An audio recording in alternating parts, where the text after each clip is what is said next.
Masechet Zevaḥim, Daf Sadi Aleph, I Ba'ya Lehu, Tadir Umkudash, Eze Mehem Kodem. The first Mishnah of this Perek gave us the rule that Tadir V'She'eno Tadir, Tadir Kodem, that we go by the more frequent, whatever is more frequent, we do first. But then the next Mishnah said that whatever is more kadosh goes first. So now we ask, what if we pit these two rules against each other? You have something that is more frequent and something else that is holier. Which one will come first? Tadir kodem mishum de tadir or dilma mikodash kadim de kadish. Will we follow the more frequent one because it's more frequent, or the holier one because it's holier? We are going to bring a few attempted proofs, but we're going to end up not having an answer to this. Number one, Tashema, Timidim Kodlin the Musafin, Vafagav the Musafin Kadishi. Look, we can learn it from the Mishnah that says a Korban Tamid comes before a Korban Musaf. Now, Korban Tamid is more frequent than a Korban Musaf. But a Korban Musaf of, let's say, Shabbat is holier. So we see that the more frequent overrides the holier. Isn't that a good proof, a good answer? We say no. Atu Shabbat the Musafin ahanai, litmidin la ahanai. What makes Musaf holier? Because it's for Shabbat, right? Well, do you think that Shabbat will only make the Musaf holier and not make the Korban Tamid also holier? In other words, a really interesting concept that although the Korban Tamid is done the same Korban every single day, Monday, Tuesday, Wednesday, Saturday too, nevertheless, the Korban Tamid on Shabbat has a holier aspect to it because it is Shabbat. It's similar in a way to the Tefillot, where you have the regular Amidah of a weekday, and on Shabbat you also have Shacharit and Mincha that are parallel to the Korban Tamid.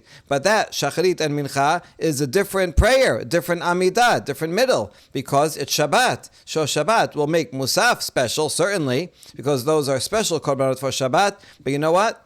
Shabbat also makes the Korban Tamid holier, and therefore there's no proof. It could be that Korban Tamid comes first because it's equally holy as holy as Musaf. Next proof, Tashema, Musfeh Shabbat kodmin Musfeh Rosh Chodesh. Musaf of Shabbat comes before Musaf of Rosh Chodesh. Now Shabbat is more frequent than Rosh Chodesh, so you see that more frequent comes first. Atu Rosh Chodesh Musafin dideh ahane l'musfeh Shabbat lahahane. Wait a second, were you assuming that the Musaf of Rosh Chodesh is somehow holier because it's a holiday? But would Rosh Chodesh make only the Rosh Chodesh Musafin more special? Would it not also make the Shabbat Musafin more special? It would. The fact that today is Rosh Chodesh, that's going to elevate all of the Korbanot of that day. So therefore, they are equally holy. No proof from this. Tashema, Musfeh Rosh Chodesh Kodmin Musfeh Rosh Hashanah. Afagav de Rosh Hashanah Kadesha.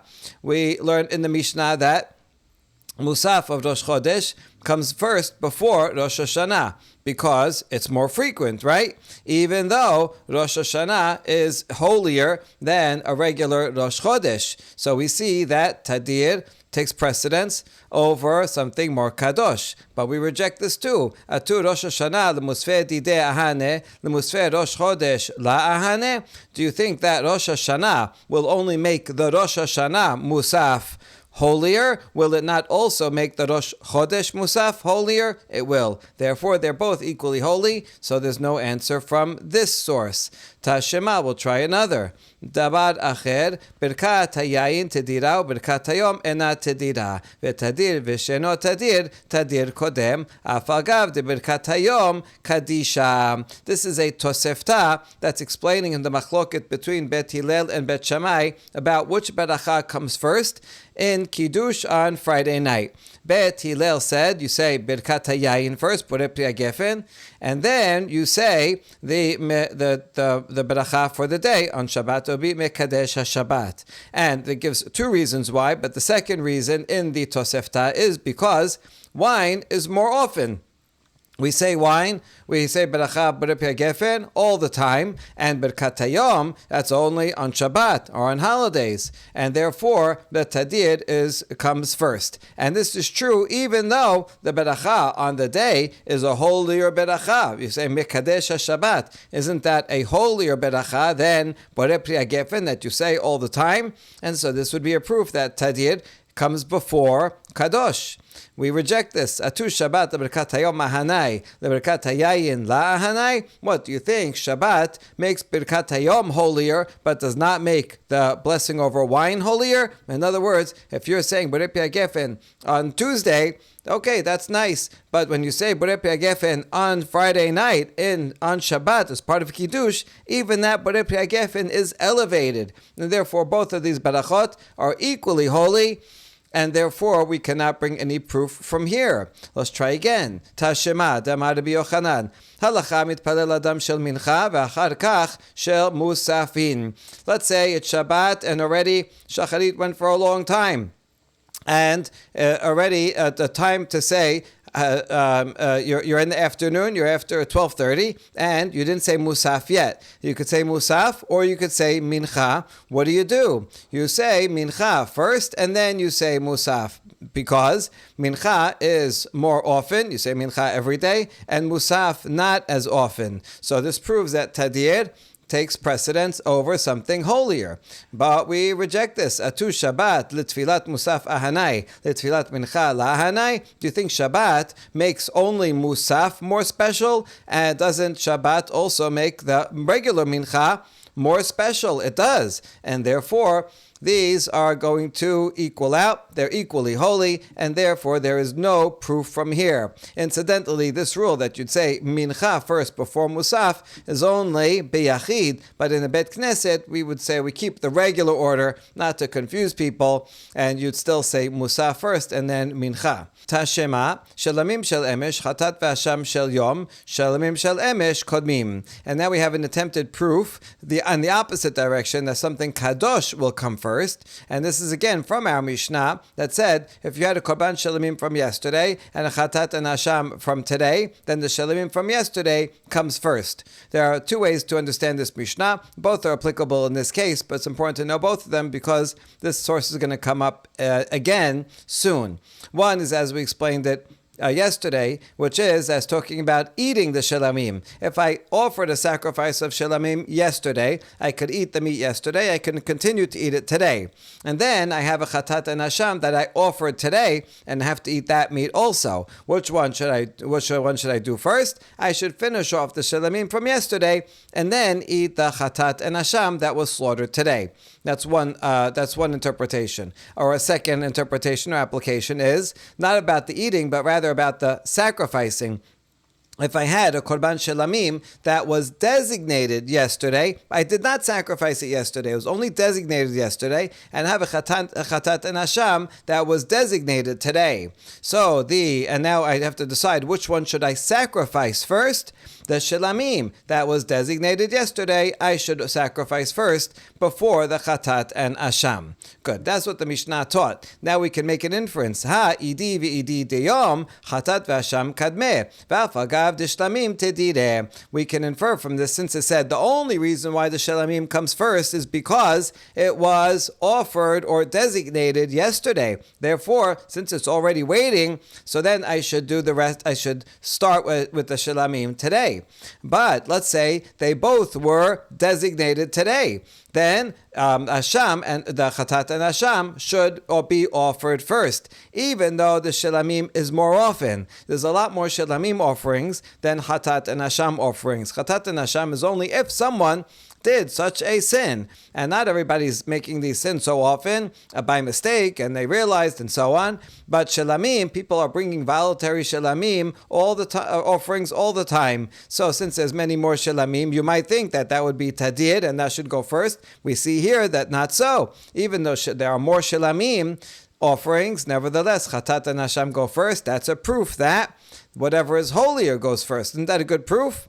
Amar Rava, Masui ka'amart, tadir kami ba'yalan. Masui la kami ba'yalan. Rava says, no, this is not a good proof. What are you bringing here? A case of something common, that there are more peace offerings. You go to the end of the year, you count how many shilamim, the offerings did we do, and you have a lot more of a number. But it doesn't matter how many, we're not looking for that, the number of them, but rather tadir. What's their obligatory frequency? We want something like, for example, Shabbat versus Rosh Chodesh. Shabbat you have to bring every week, and Rosh Chodesh only every month. It's not about the number of them, but rather the frequency for which one is obligated to do this thing. But here, there aren't more obligations in terms of frequency of shilamim over chatat and asham. So you should not look at the common, but rather the required frequency. So this example that you're bringing is not relevant, Rava says.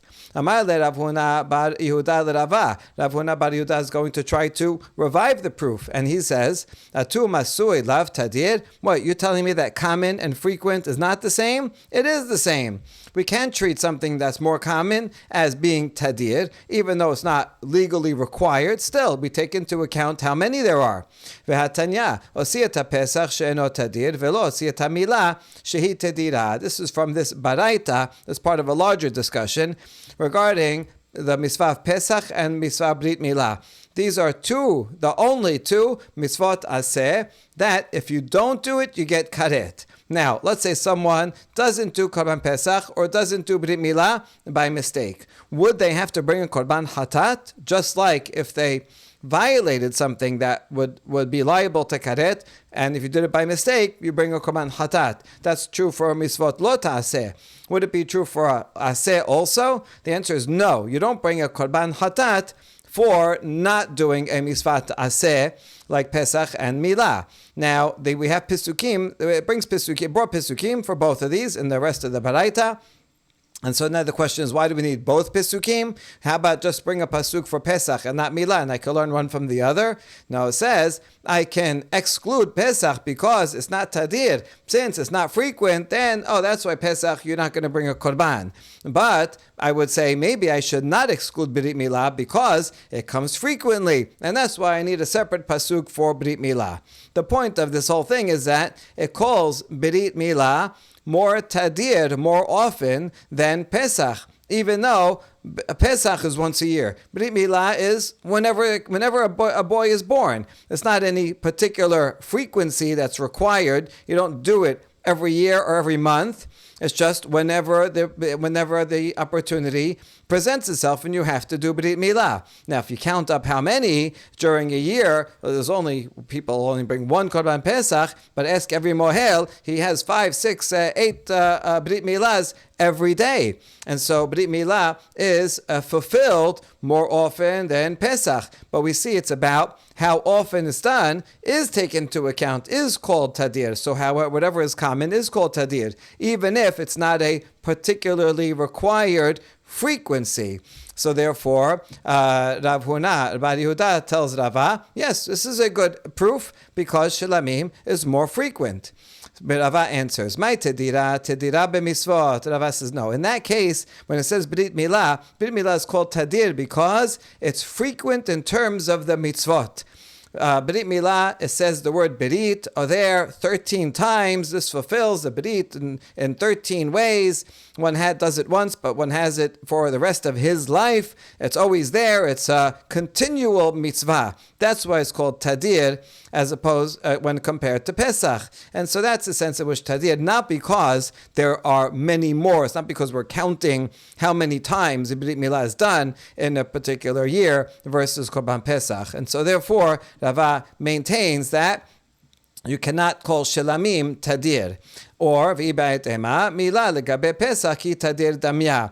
When it comes to Brit Milah regarding Pesach, there's so many more Brit Milahs than Pesach offerings. The ratio is very, very high. So that we call tadir. Whereas when you compare the number of Shilamim to Chatat and Asham, there may be a few more, but it's not that many more, and so it's not enough to warrant tadir. So maybe it does have to do with the absolute number, Rava says, but yeah, yeah, that if it's a big number, it's much, much more, then fine, that's tadir. But you can't call shilamim tadir, and therefore, Rava says, I maintain my rejection of this answer, and that's how we end the sugya without a definitive answer to that question.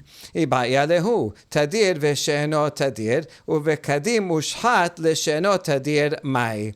Next question is, what if we have two korbanot? One is more frequent and one is less frequent. So you should do the tadir one. But let's say b'di'avad, now the kohen went and he did shechita of the eno tadir. It was against the protocol. But now what do we do? Do we say, okay, now since you already did shechita on the less frequent one, all right, continue and finish off that korban and then go to the tadir. Or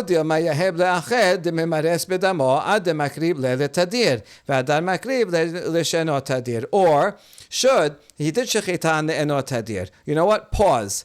Take the blood and give it to someone who will stir it. You want to stir it continuously so it doesn't coagulate, so that you can still use it afterwards. But wherever you are, pause the one that's eno tadir. And then go and fix your mistake by getting the tadir, doing shechita on the tadir, finishing that off, and then you go back to the she'eno tadir. That is the question. Amar Rav Huna misura tashema shelamim shel emesh hatat ve'asham shel yom shel emesh kodem l'shel yom ha de yom dumya de emesh. Rav Huna from Surah says, let's try to answer the question from our Mishnah that teaches that a korban shalamim that was designated yesterday, and you have a chatat and hasham that was designated today, then you should slaughter and sacrifice the shalamim from yesterday first.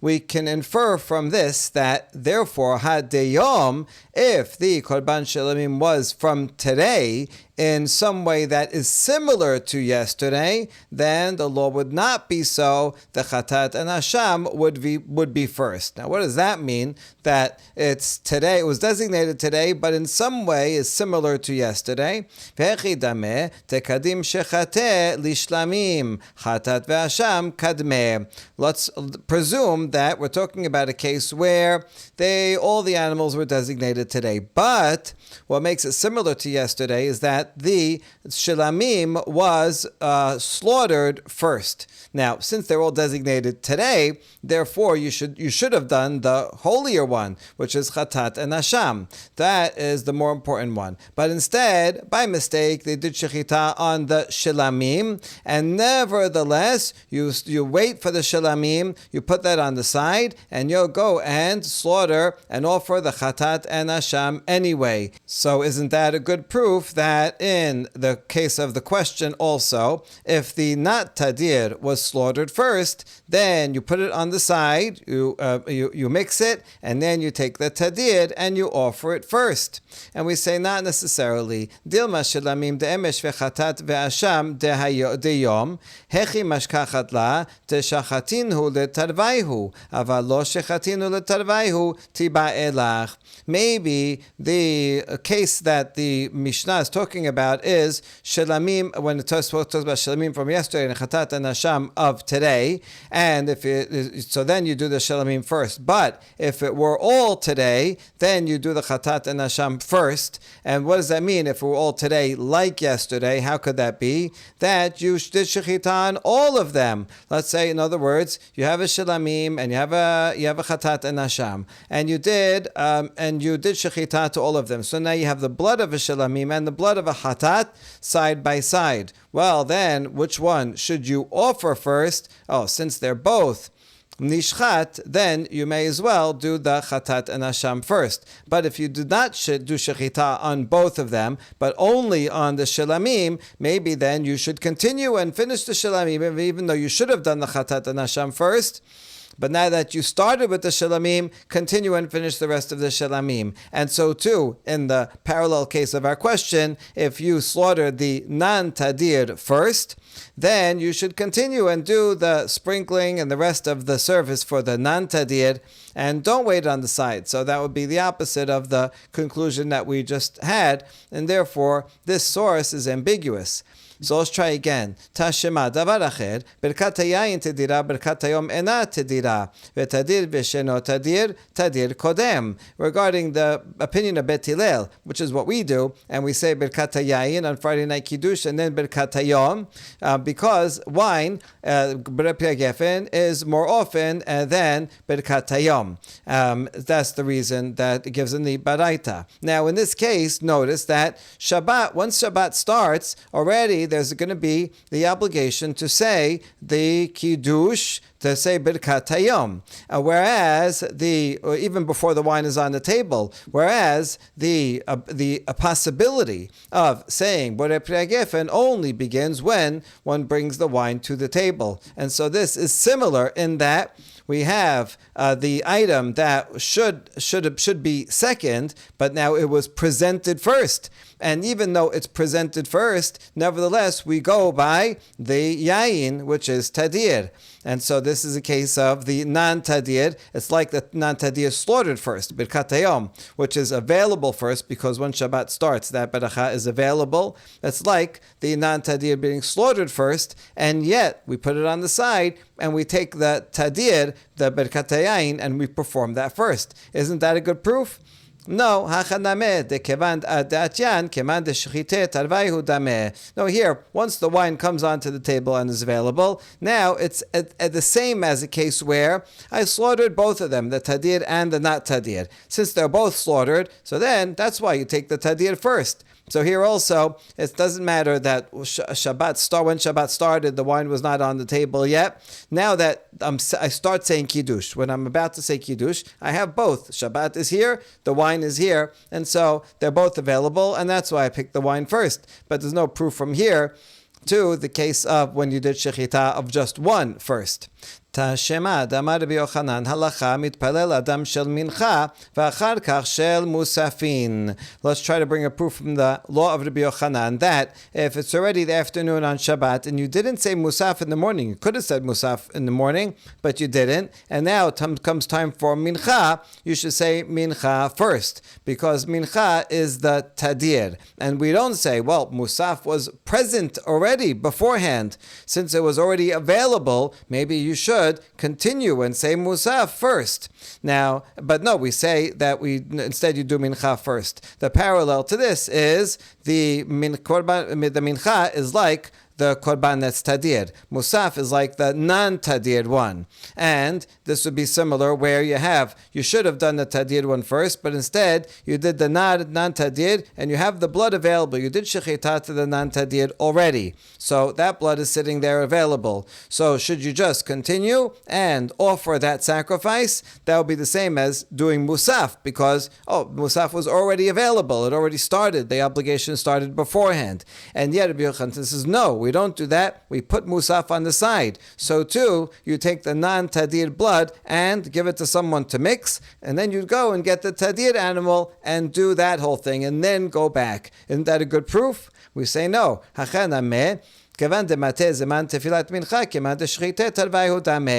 the time for mincha starts, 12:30, then it's already like they're both nishchat, because now that obligation already started. So it's as if you did shechita on both of them. Let's say in a parallel case, you did shechita on the non-tadir. You did shechita on the tadir also. Before you asked any questions, now you have both of them in front of you. Well, since you have both of them in front of you, it doesn't matter in that case which one you slaughtered first, because they're both now at the same stage. And therefore, you may as well continue with the tadir and then go back to the non-tadir. So here also, even though you started with the musaf was available, but now the mincha, the prayer of mincha now also became available just on its own. Now you have both in front of you, so therefore you may as well say the mincha first. You can't compare this to a case where you started only one and the other one has not started at all yet. so there's no proof from here.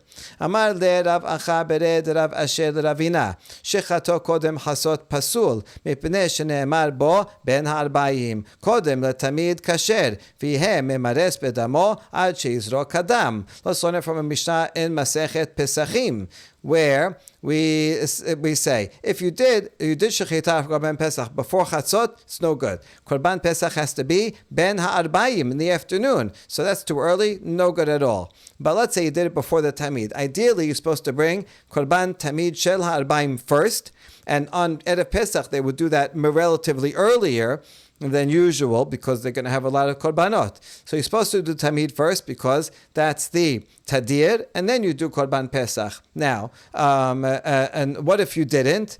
If you did Shechita of the Pesach, you did it afternoon. You did it at 12:30, but you didn't do Korban Tamid yet. In that case, you take the Korban Pesach blood and give it to someone to mix, and then you go and you do the Korban Tamid, and you from beginning to end, and you do the whole thing. So that is actually a pretty good proof. It's very, very similar to our case, where you have the Tamid. You should have done the Tamid, which is Tadir, but instead you did Shechita of the non-Tadir, which is the Korban Pesach. So you put it on the side, and then you go to the Korban Shel Ben Tamid Shel Ben Harbayim, and you do Shechita, and you do everything, and then you go back to it. Isn't that a good proof? No, not necessarily. It could be talking about a case where, indeed, you had the two animals in front of you. He did the slaughter of the Korban Pesach. He has the blood. And then he slaughtered the Korban, the Korban Tamid. And now he has both bloods. Before he asked any questions of what he should do, he has both bloods here. And now, now what are we going to do? Okay, you know what? Since they're both blood, you may as well do the Korban Tamid first. But it could be that if you didn't slaughter both of them, and you only slaughtered the Korban Pesach, and you did, and the Tamid is still alive, then maybe we would say, you know what? Since you started the Pesach and the other one's still alive, just finish the Korban Pesach and then do the entire Korban Tamid. That could be, and so there's no proof from here. Amar le Rav Acha saba le Rav Asher matnitin na medaika de katane ad sheyizarek hadam vela katane ad sheyishhot v'yizrok dam shema'amina. And Rav Acha saba tells Rav Asher, you know what? This interpretation actually makes more sense that this Mishnah is talking about a case where you did shechita on both of them, because it says here, look at the language, memares, go, let us keep stirring the blood of the Pesach until you sprinkle the blood. It just says only sprinkle the blood, which sounds like the only thing that you need to do for the Korban Tamid is sprinkle the blood. It doesn't say go and do Shechita and sprinkle the blood, which therefore sounds like you already did Shechita to both of them. And so you see that's actually a better reading of the Mishnah, and therefore there is no proof, there's no source to answer our question, and we leave this question also open-ended. The end of the Mishnah said the Kohanim can prepare their korbanot in any way that they want. They can cook it or roast it or barbecue it, and they can put any spices that they want. My ta'ama, what's the source? Amar kera lemoshcha ligdula kederech she'amelachim ochlim. Because the pasuk says, I have all the consecrated items of children of Israel to you, I've given them lemoshcha. Lemoshcha means as part of your anointed status.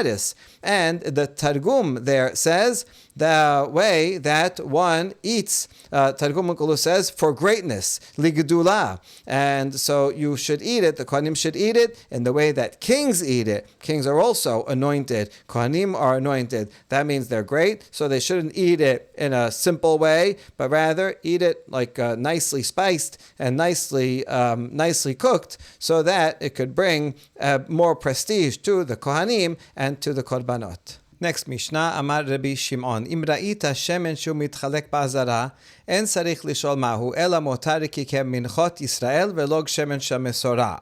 Im ra'ita shemen shu nitan al gabe ha'ishim, en tzarich lishol mahu, ela motar ki kem minchat kohanim u minchat kohen Mashiach, she'en mitnadebin shemen. Rabbi Tarfon omer mitnadebin shemen. This Mishnah is actually simpler than it looks. Rabbi Tarfon says that one can offer a voluntary offering of oil. The Torah is not explicit about it. Someone just wants to bring oil. Usually, oil is brought together with a meal offering. You bring the flour and you have to bring oil along with it, and you mix it together, or you do something together with it. That's the usual case. What if someone says, I just want to donate oil? Can you donate oil? That's the first question. And then the second question that the Mishnah is going to get into is, if you can donate oil, as Rabbi Tarfon says, what does the Kohen do with it? Is it all burnt up? Or do you just burn a little bit of the oil and then the Kohanim can drink and consume the rest of the oil? That's going to be our question. So, the first matter, can you even donate oil in the first place? Rabbi Tarfon says yes. Rabbi Shimon says no. Instead of saying a simple no, you can't donate oil, Rabbi Shimon says it in a more complicated way.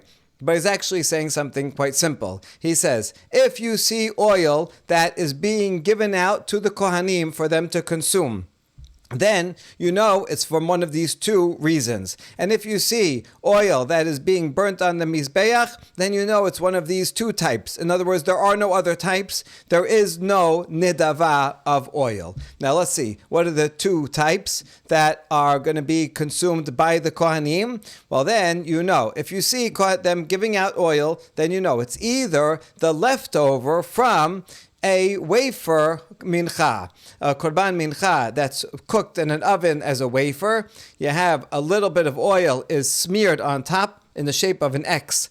After you do that, the rest of the oil, the Kohanim can consume. Or it can be a log of oil that's brought by a mesorah. He has to bring a log of oil, and then the Kohen takes some of that oil and dabs it on his thumb, big toe, his ear, and then the rest of it, the Kohanim can consume. So that's it. That's the only two possibilities where you have leftover oil that they can consume. Other types of oil that are entirely mixed into the mizbeah, mixed into the korban mincha, or if you see oil burnt on top of the fire, then also you don't have to wonder what it is. It can only be these two things. It could be the wafer mincha offering of Kohanim who themselves bring a korban mincha.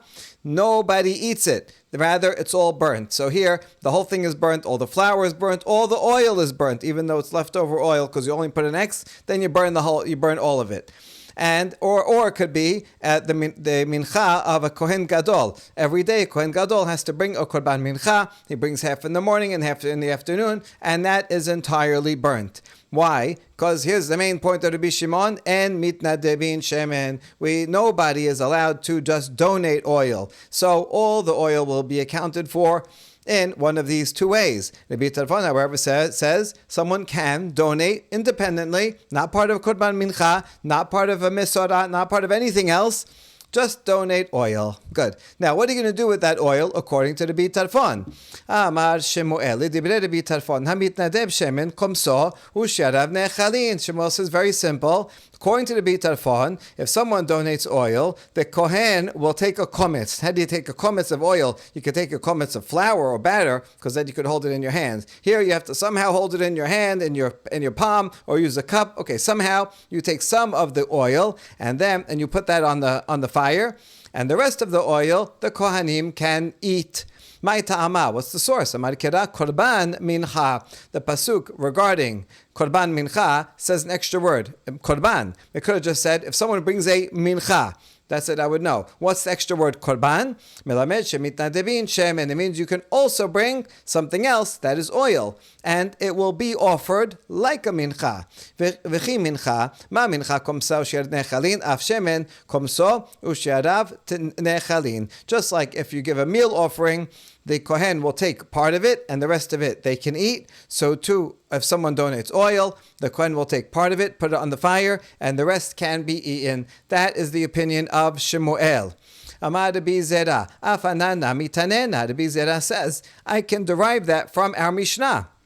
a support for Shemuel. Amar Rabbi Shimon, Im ra'ita shemen shemitchalek ba'azara, iyata sarich lishol mahu, ela motar ki menachot Yisrael, ve'log shemen shel mesorah, she'en mitnadebin, miklal deman damar mitnadebin, mitchalek. Because in the Mishnah, you see that Rabbi Tarfon is at the end, and he disagrees. That means he disagrees with Rabbi Shimon. Let's presume he disagrees on both the Resha and the Sefa. So, whereas Rabbi Shimon says, if there's something that they are consuming, that means for sure it's all, it must be one of these, because only these two things can be consumed. That means according to Rabbi Tarfon, he disagrees, and he says you can donate oil, and that means donated oil is another thing that can be consumed, and therefore he would disagree with the Resha of Rabbi Shimon. So Rabbi Shimon says, if you see oil that's being given out to the Kohanim, then you don't have to ask where it's from, because it's only one of two possibilities. It could be from the leftover of a wafer offering, where you just make an X, or it could be from a mesorah, where you just dab a little bit on him, and you have all the rest that the Kohanim can eat. Because according to Rabbi Shimon, there's no donations of oil. That means, according to Rabbi Tarfon, who disagrees, and says you can donate, what do you do with the donations? Most of it is going to be consumed after you just take a little kemitzah. The rest of it is consumed. So that's a proof for Shemuel that the Kohanim do consume some of the oil, and you don't just burn or pour all of the oil on the mizbeach. Amar la Abaye. Abaye challenges Rabbi Zera. Ema sefa imra ita shem shenitan l'gabe ishim yata tzarich l'shomahu ela motar ki minchat kohanim uminchat kohen mashiach shen mitnadebin shemen miklal de'leman de'amar mitnadeb kulan la ishim. What about Abaye as Rabbi Zera? What are you going to do with the second part of the Mishnah, where Rabbi Shimon says if you see that the oil is being placed on the fire, then you don't have to ask what it is, because it could only be one of two things. Either it could be the wafer offerings of a kohen who brings it, or the korban mincha of a kohen gadol. That in those two, the oil all gets burnt. Why? Because we don't donate oil, so there's no such thing as anything else besides these two. That means, according to Rabbi Tarfon, he would disagree with this. And Rabbi Tarfon would say, you can donate oil, and then that would mean, what do you do with the donated oil? It means you burn it, because Rabbi Shimon says, there's only two things that get burnt where the oil gets burned. Rabbi Tarfon would say, no, there's three things. What is the third thing? That it's if it's donated, it would be burnt. So doesn't that mean it's entirely burnt? Against Shemuel. So now you see that according to Abaye, he makes sense of the sefa. He follows the implication of the sefa. But what will he do with the resha, which implies the opposite? And Rabbi Zera, for him, he's deriving a proof from the resha, but the sefa he has to still explain. Okay, so we'll explain it both ways. Bishlama Rabbi Zera, resha b'shiraim, sefa b'komes. Rabbi Zera actually can account for both parts of the Mishnah. The first part of the Mishnah, where it says these are things that the Kohanim can consume, that's talking about the leftovers. Whereas the Sefa, where that says it's burnt, that's talking about the kometz. In other words, according to the Rabbi Shimon, there's only two things that are consumed, and there's only two things that are put on the fire. Two types of korbanot, where you have oil that's left over that either you consume or you burn. That's it. Now, Rabbi Shimon, Rabbi Tarfon disagrees with both. Rabbi Tarfon is going to say there is another type of oil, that's a korban nedava, and that other type will be partially consumed by the Kohanim and partially burnt on the fire. And that's true according to Shemuel. According to Shemuel, you have two parts. The kemitzah is going to be burned on the fire. That's what the sefa is talking about. So the Rabbi Zera can account for both the resha and the sefa. But Abaye is suggesting that according to the Rabbi Tarfon, all the oil is burnt because, well, he must disagree with the sefa. Okay, fine. But now, why do you have anything in the resha? Because if the korban nedava of oil is all burnt, then that means Rabbi Tarfon should agree with Rabbi Shimon regarding the resha, that there's only two types of oil that would be consumed by the Kohanim, and there's no other. So why do you even have the Resha there if everybody agrees with it? The answer is Tana Resha Atu Sefa. You're right. In the Resha everybody agrees with. And we don't need to teach the Resha, therefore, because there's no disagreement on it. And really the Mishnah could have taught only the Sefa, because that's where there's a machloket. Where Rabbi Shimon says there's only 2 types of oil that get burnt, and Rabbi Tarfon comes and says, no, there's a 3rd type of oil that gets burnt. But the Resha you wouldn't have to bring. But sometimes it's the style of the Mishnah to give you a Resha, so as an introduction to the Sefa. Since the Sefa is going to talk about types of oil that are entirely burnt, and the Resha will tell you, oh, by the way, there's also 2 types that are consumed. Even though everybody agrees with that, we're just bringing it as a contrast and an introduction to the Sefa. Bishlama Sefa Taneh Mishum Resha El Resha Mishum Sefa Mi Taneh. We ask, we have a lot of cases in the Mishnah where you'll have a Sefa that's brought just by the way. Since the Resha was brought, since we're talking about the Resha already, I'll bring you the other case that's similar to it, parallel to it, or contrast, and then bring the Sefa. So you can go on, once you bring the main thing, you go on a tangent and bring the Sefa. But do you ever have the other way around, that you're going to bring a Resha in anticipation of a Sefa? Is that a style that we find in the Mishnah? And the answer is yes, we do find that. In fact, in Eretz Yisrael, they apply this rule, and they say that sometimes the Tana will teach the Resha, not because that's necessary, that's actually extraneous information, but we want to bring it just so that we can bring the Sefa. And since we're anticipating the Sefa, we bring the Resha just to fill out the rest of the matter. Tashema, another attempt at a challenge against Shemuel. Yayin kedibre Rabbi Akiba Sefadim. Shemen kedibre Rabbi Tarfon laishim. Abraita says that if you have a wine libation, Rabbi Akiba says you can donate just wine by itself. What do you do with it? You pour it into the basins, meaning the holes in the corner of the altar. And it's a hole that goes down into a pipe. You pour it down there. And oil, according to the Bitarfon, who says you can donate oil by itself, it gets burnt on the fire. Well, that seems like a pretty strong proof that you put it on the fire. Shouldn't we compare the 2 things in this baraita? And just like wine, all the wine is poured down that drain on the mizbeach. So too, oil, when it says it's put on the fire, doesn't that mean all of the oil goes on the fire? A challenge to Shemuel, who says only a kometz of the oil goes on the fire, and the rest of it is consumed by the Kohanim. We answer, these things comparable. One is this one is this matter, and this one's that matter. This is oil and oil and wine. Oil and wine don't mix, and there are different situations. Oil, the wine, that follows the laws of wine, where yes, it all gets poured down into the basin. But oil is a separate thing. Oil is not going to have that law. It's going to be only the kimisa is burnt, and the rest of it will be consumed. So you don't have to assume they're the same just because the laws are both taught back to back in this baraita. Amara Papa, some people remove Rav Papa, this Amara Papa here, because actually Rav Papa is going to respond to this and challenge it. So instead, let's leave off those words. Ketana'eh, let us propose that Shemuel's statement is subject to a matter of a machloket between 2 Tanaim. One Tana will say, like Shemuel, that part of the shemen is kemitza and burnt, and some of it is consumed. And the other Tana will say that it's all burnt.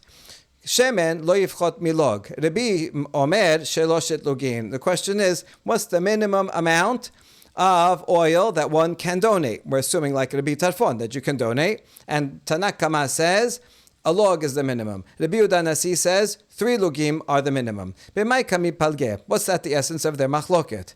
Amaru Rabbanan kameh de Rav Papa. Dun mina umina, dun mina ve'okeh be'atra. The rabbis proposed to Rav Papa. Maybe their argument is when you derive something from context A to context B, the question is, when you derive it and then you copy and paste, do you copy and then paste everything? In other words, you copy not only the content, but the formatting, the context, everything, and you paste it into the new, and so all the laws are derived from the context? Or do you say, when that's don umina, the other side is don mina voke be'atra. When you copy something, when you derive something from context A, you derive just one element of it. But then when you put it into the new context, you apply the things from the context B, from the destination context, in order to fill out the details of how you're going to do that law. Okay, let's see how it applies here. Ika benaihu. That's what the difference is between them. Terabanan sabre. Ma mincha mitnadebin af shemen mitnadebin. We're going to learn that you can give a donation of oil from the law of mincha, as we said before. When it says korban mincha, korban means, or you can bring oil also, like a mincha. So just like a korban mincha, you can give a voluntary meal offering. So to oil, you can give a voluntary oil offering. Umina, and we're going to derive everything from mincha. Not only the fact that you can do oil, but even the details. Ma mincha log shemen afkan log shemen. When regarding a korban mincha, you have to bring, the minimum is a log shemen. So too, when you're going to donate oil by itself, the minimum is a log shemen. Uma mincha komsa ushereh nechalin, av shemen komso usherav nechalin. Since we're deriving everything, all the details from the source, and the source is mincha. Korban mincha, you take a kometz, and the rest of it is consumed by the kohanim. So to oil, we can assume the same thing, that you take a kometz of oil, and the rest of it will be consumed. So this opinion, which is Tanakama, this would follow with Shemuel. So this side is like Shemuel. Ve'idach. But the other opinion of Rabbi, who says the minimum amount is 3 lugim, he would say, Mi mincha, yes, we're still learning oil from mincha. Ma mincha mitadevin, af shemin mitadevim. We're learning it from korban mincha, and therefore just like mincha can be a voluntary offering, so too oil can be a voluntary offering. But that's all. We're only learning the fact that you can give shemen, ve'oki be'atra, but now that we put it into the new context, we're going to learn the details of what to bring and how much to bring and what to do with it from the destination context, which in this case is other liquids, meaning wine. Kanesachim. Ma nesachim sheloshet lugin, af shemen shalosh lugin. Just like for wine, the minimum amount of bringing wine is 3 lugin. So too for oil, 3 lugin. Uma nesachim kolana sefalim, af shemen kolana ishim. And just like for wine libations, all of it gets poured down the basin, and none of it is consumed by the Kohanim, so to oil, all of it will be consumed by the fire, and none of it is given to the Kohanim to eat. And so you see, this would be against Shemuel. So we could line up that the Tanakama is like Shemuel, and Rabbi Yehuda Nasi is the opposite against Shemuel. Is that a good proposal? The students asked Rapapa, Amar Rapapa la Abaye, Imi mincha maitila Rabbi, tekula amadun mina, Ela Rabbi me ezrach gamar la. And he says, no, if you're going to bring the source from mincha, from that word, korban mincha, the extra word korban, if you agree that is the source, then even the Rabbi would say that once you're deriving it from there, you learn everything from there, and therefore you learn all the details from korban mincha, and just like korban mincha is 1 log of oil with it, so too the voluntary offering is 1, and just like korban mincha, you burn some of it, but you eat some of it, so too you eat some of it. So if the source would be korban mincha, then that source would mean that you would follow the opinion of Rabbanan. Rather, must not be learning it from korban mincha. Rather, he's learning it from the word ezrach. It says the word ezrach when it comes to wine offerings. And there, the word ezrach is extra, and it comes to tell me that there's something else that you can bring just like a wine libation, and that's going to be oil. And therefore, what we learn from this context is, just like a wine libation is minimum 3 lugim, so too oil is 3 lugim. But that's it. That's all we learn from there. And we don't learn anything about what to do with it, whether it's all burnt, all poured down, and if it is consumed. And therefore, we cannot parallel the machloket, because Rabbi is not learning it from korban mincha. He's learning it from ezrach, and we don't know what he would say about the consuming of the oil. Amar Rav Huna bered Rav Natan Rav Papa min masit amar tachiv hatanya korban mincha melamed shemitnadimim shemen v'chama shelo shalugin. Rav Huna, the son of Rav Natan, told Rav Papa, can you really say that Rabbi Yehuda Nasi's source is not korban mincha, but rather ezrach? But look at this baraita that teaches korban mincha, that teaches that you can donate oil, and how much? 3 lugin. Let's see, who's the author of this baraita? Uman shemat le tamashil shalugin rebihi. Well, who says you have to donate 3 lugin minimum? That's Rabbi Yehuda Nasi. V'kaimaiti le me korban, and he's deriving it from the word korban in korban mincha, which means he's not learning it from Mizrach, he is learning it from korban mincha. And once you learn it from korban mincha, it must be that he's deriving it, the basic law from korban mincha, that you can give an offering of 3, that you can give a voluntary offering of oil, but he's not learning the details from it because he says 3 lugin and not 1 log, as would be usual for the oil that's brought together with a meal offering. Therefore, it must be he's not deriving all the details from the context of korban mincha, but rather from the context of the destination, which is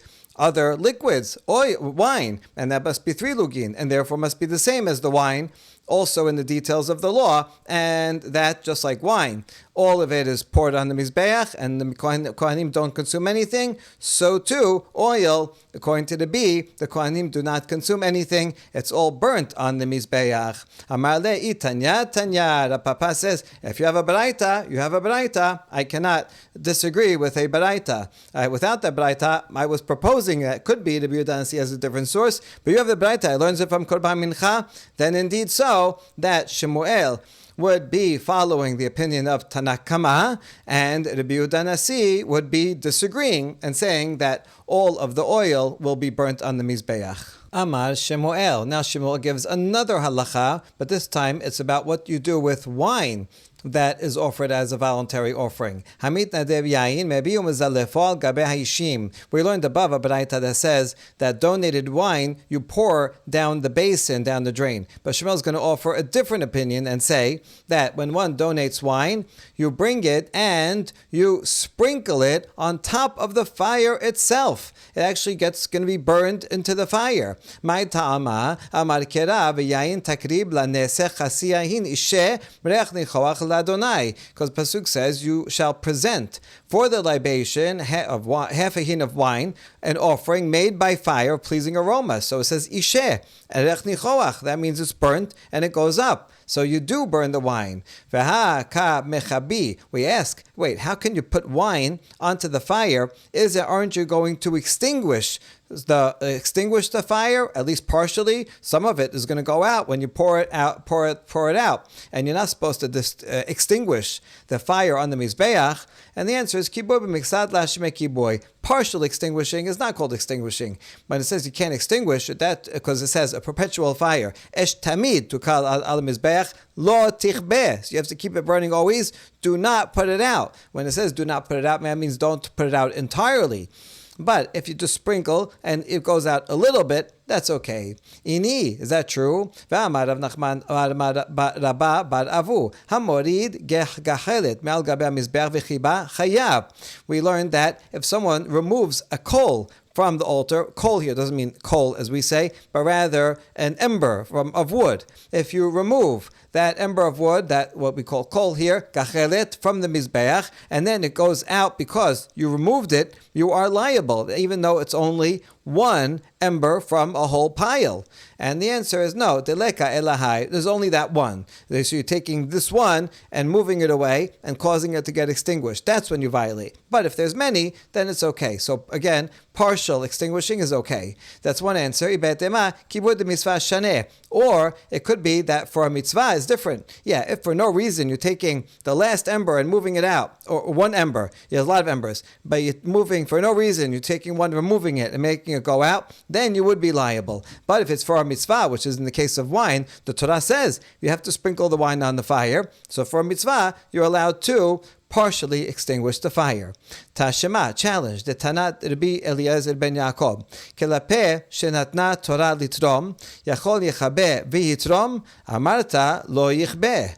In a Baraita, Rabbi Eliezer ben Yaakov teaches, since the Torah said that you have to remove the ashes from the Mizbeach, that's a mitzvah. Every morning, the first thing you do is you do Tirumat Hadeshen. So does that mean you can even take a coal that's burning and remove it, because you have to remove it even though it's going to go out, so that you can remove ashes? Is that permitted? Amarta lo yechabe. No, Torah says don't let it go out. And this is for a mitzvah, which means even for a mitzvah, you cannot let something partially go out. So that's a challenge against this answer that we just said. Kiboy de mitzvah shane.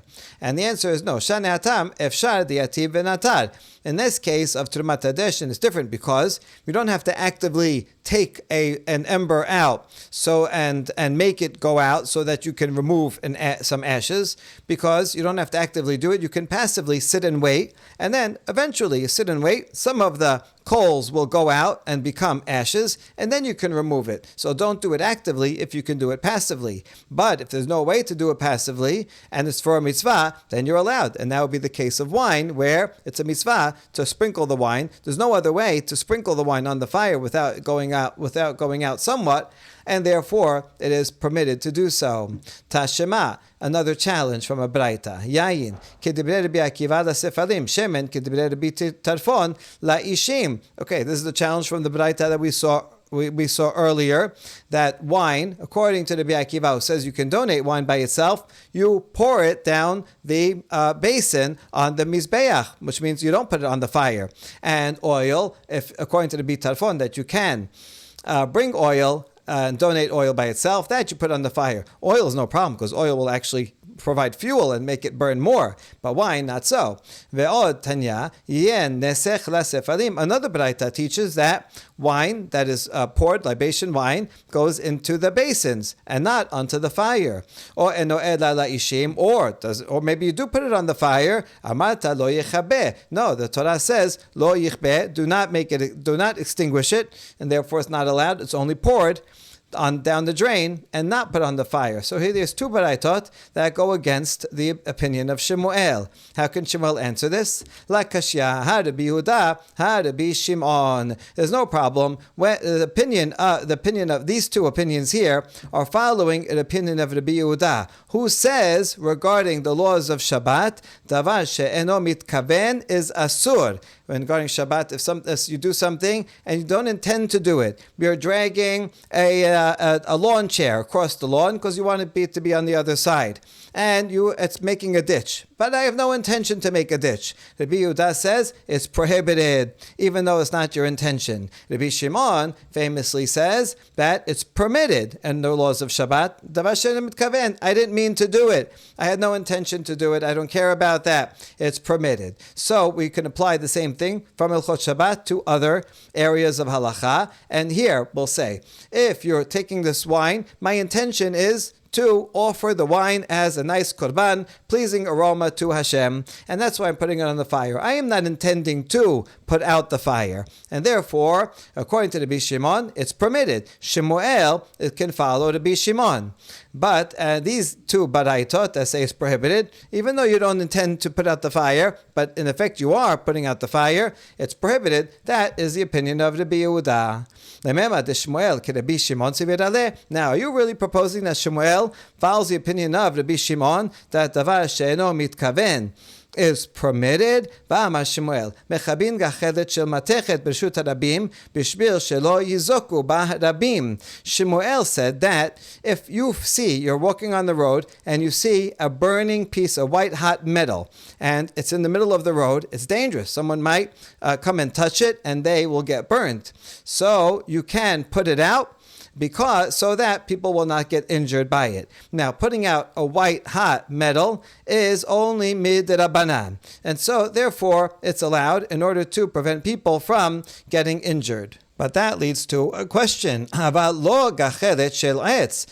you cannot put out Shemuel says, continuation of Shemuel's statement, but you cannot put out a coal of wood, because if you extinguish a coal out of wood, that would be a problem mideoraita. Now let's see. Why would Shemuel say it's prohibited? You can't do it, even though it's dangerous. Okay, you can't violate a deoraita just because of that danger. Stay there all day and tell people walk around it, or put a sign. Put something there to tell people not to do it. So you can't violate a deoraita. You could only violate a drabanan. Now, if Shemuel did agree with Rabbi Shimon, then he should permit even extinguishing a coal made out of wood. Why? Because Rabbi Shimon, he has a similar opinion. Not only does he say davar she'eno mitkaven is permitted, if that's not your intention, is permitted. He has a related principle that melacha she'ena siricha ligufa. If you do a melacha, if you do an action where you don't need the intention of the action to be fulfilled, you're doing it for a different sake, not for its own sake.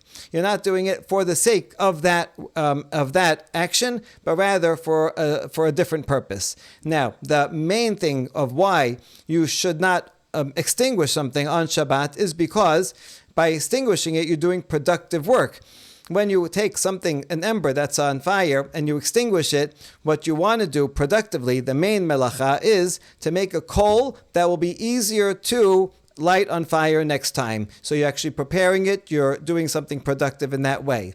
That would be the deoraita definition of the melacha of extinguishing fire, and that would be prohibited mideoraita. However, if you're extinguishing a coal, not so that you can make embers, but rather because you just don't want the fire there, and then, according to Rabbi Shimon, that's permitted. And therefore, in this case, your intention is not, I want to extinguish the fire so that I can use this coal. I'm only extinguishing it so that nobody will get hurt. Therefore, it should be permitted. But Shemuel says it's not permitted. He says it's only permitted if it's metal, but not if it's wood. So we see Shemuel does not follow the opinion of Rabbi Shimon.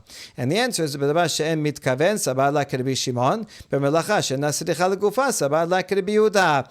There are two different principles here. Although they're related, and Rabbi Shimon is lenient on both, Rabbi Yehuda is stringent on both, but Shemuel, he can split the difference. And when it comes to davar she'en mitkaven, he agrees with Rabbi Shimon that is permitted. And that's why he says you can take the wine and sprinkle it on the wood, on the fire, on the wood, and the fact that a little bit will go out, that's not my intention, therefore it's permitted. When it comes to melacha she'ena siricha legufa, there he follows the opinion of Rabbi Yehuda, and that's why he's stringent when it comes to putting out the coal that's on the road. אמר רב הונא, נסכים שנטמעו עושה להן מערכה בפני עצמן ושורפם משום שנאמר בקודש באש תישרף.